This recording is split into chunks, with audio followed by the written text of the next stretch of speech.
সেই সময়ত ভাৰতবৰ্ষত ইংৰাজৰ শাসন। ইংৰাজৰ বৰ্বৰ অত্যাচাৰত অতিষ্ঠ হৈ স্বাধীনতাকামী ভাৰতীয় মানুহে ঠায়ে ঠায়ে অনুষ্ঠিত কৰিছিল প্ৰতিবাদী সভা, সমদল ইত্যাদি।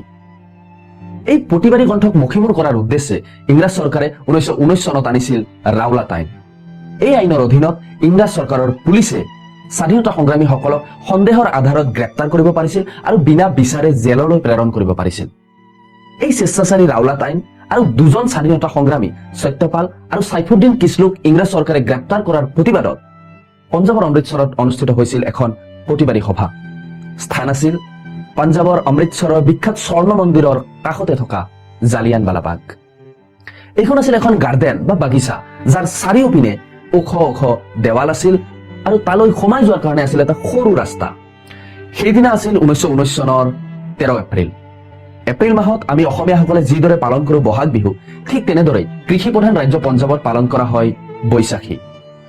সেইদিনাও বৈশাখীৰ দিন হোৱা কাৰণে স্বৰ্ণ মন্দিৰত সেৱা কৰিব অহা বহুতো লোকে কাষতে হৈ থকা প্ৰতিবাদী সভাখনত গোট খাইছিল আৰু যাৰ কাৰণে সেইদিনা জালিয়ানৱালাবাগত অসংখ্য জনতাই ভিৰ কৰিছিল। ইফালে প্ৰতিবাদী সভা অনুষ্ঠিত হোৱাৰ খবৰ পাই পঞ্জাৱৰ লেফটেনেণ্ট গভৰ্ণৰ মিচেল অ' ডায়াৰৰ নিৰ্দেশত ব্ৰিগেডিয়াৰ জেনেৰেল ৰেজিনেল্ড ডায়াৰ জালিয়ানৱালাবাগত উপস্থিত হৈছিল আৰু বাগত সোমাব পৰা একমাত্ৰ পথটো ফেটি ধৰিছিল। তেওঁৰ লগত আছিল 50 জনীয়া পুলিচৰ এটি দল আৰু তেওঁলোকে বাগত সোমাব পৰা সেই সৰু বাটটোৰ মুখতেই শাৰী পাতিকৈ থিয় হৈছিল আৰু তাৰ পাছত বাগত উপস্থিত থকা প্ৰায় 1.5 সহস্ৰাধিক লোকক কোনো ধৰণৰ ৱাৰ্ণিং নিদিয়াকৈয়ে জেনেৰেল ডায়াৰে এটাই শব্দ উচ্চাৰণ কৰিছিল, ফায়াৰ। লগে লগে গৰজি উঠা পুলিচৰ গুলীত চকুৰ প্ৰচাৰতে ঢলি পৰিছিল ইজনৰ পিছত সিজনকৈ লোক। কিছু লোকে বাগত থকা সেই ওখ দেৱাল পাৰ হবলৈ চেষ্টা কৰিছিল যদিও পুলিচে তেওঁলোকক সুদাই এৰা নাছিল। তেওঁলোকৰ ফালেও পুলিচে গুলীবৰ্ষণ কৰিছিল, যাৰ ফলত সেই লোকসকলক হয়তো কিছুমানৰ মৃত্যু হৈছিল, নহয়তো তেওঁলোক আহত হৈছিল।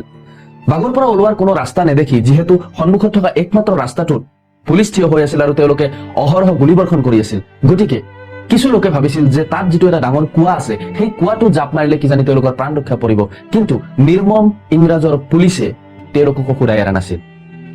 কুঁৱাত জঁপিওৱা সেই মানুহসকলৰ ওপৰতো গুলীবিদ্ধ মৃতদেহবিলাক তেওঁলোকে জাপি দিছিল, যাৰ ফলত কুঁৱাত সোমাই প্ৰাণ ৰক্ষা কৰিম বুলি ভবা সেই ব্যক্তিসকলক কুঁৱাৰ ভিতৰতে মৃত্যুমুখত পৰিছিল।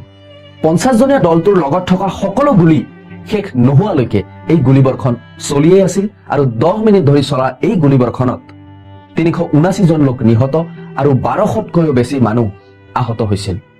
আৰু এনেকৈয়ে 1919 চনৰ 13 এপ্ৰিল তাৰিখে ভাৰতৰ ইতিহাসত লিপিবদ্ধ হৈছিল সেই কৰুণ ঘটনা, যাৰ নাম জালিয়ানৱালাবাগৰ হত্যাকাণ্ড। দেশৰ কাৰণে প্ৰাণাহুতি দিয়া প্ৰতিগৰাকী শ্বহীদলৈ আমি শ্ৰদ্ধা নিবেদিছো আৰু আজিৰ ভিডিঅ'টি ইমানতে সামৰিছো। মোৰ নাম হল ধীৰাজ আৰু চাই থাকিব জ্ঞানৰ গেৰাজ।